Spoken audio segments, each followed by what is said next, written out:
ఏపీలో ప్రభుత్వ మెడికల్ కాలేజీలను ప్రైవేటీకరించాలనే ఆలోచనను కూటమి సర్కార్ విరమించుకోవాలని డిమాండ్ చేశారు పలువురు వక్తలు. నూతన వైద్య కళాశాలల ప్రైవేటీకరణ ఆపాలి అనే అంశంపై విశాఖలో రౌండ్ టేబుల్ నిర్వహించారు. ఈ సమావేశంలో వివిధ రంగాల ప్రముఖులు, మేధావులు పాల్గొని తమ అభిప్రాయాలు వెల్లడించారు. గతంలో విద్య, వైద్యం జోలికొచ్చిన నేదురుమల్లి ప్రభుత్వం కూలిపోయిందని గుర్తు చేశారు.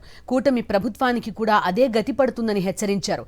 సర్కార్ తన నిర్ణయాన్ని ఉపసంహరించుకోవాలని, వైద్య విద్యను ప్రభుత్వ రంగంలోనే కొనసాగించాలని కోరారు.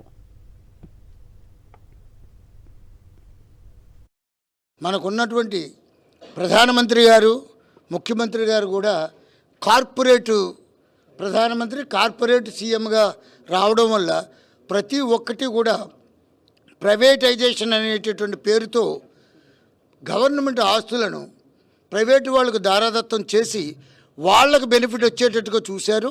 దీనివల్ల కమర్షియలైజ్ అయిపోయి హెల్త్ తాలూకా ఖర్చు సామాన్య మానవుడికి అందే అవకాశం కూడా ఉండదు.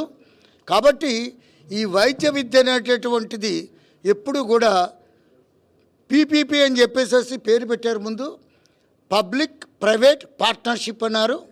తర్వాత మన ముఖ్యమంత్రి గారు ఇంకొక పీ యాడ్ చేసి ప్రజల ప్రైవేట్ పబ్లిక్ పార్ట్నర్షిప్ అన్నారు. మరి పబ్లిక్ అంటే ఏంటో, ప్రజలంటే ఏంటో నాకు అర్థం కాలేదు. బట్ ఏది ఏవైనా సరే ఈ విషయాల గురించి మాత్రం మనం ప్రజల్లో ఎక్కువగా అవేర్నెస్ క్రియేట్ చేయవలసినటువంటి బాధ్యత ఉంది.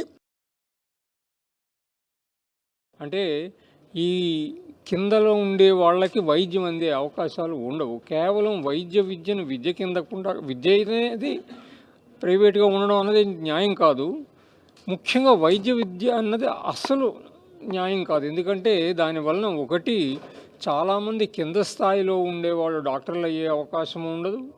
రెండవది, కింద స్థాయి ఉండే వాళ్ళకి వైద్యం అందే అవకాశం ఉండదు.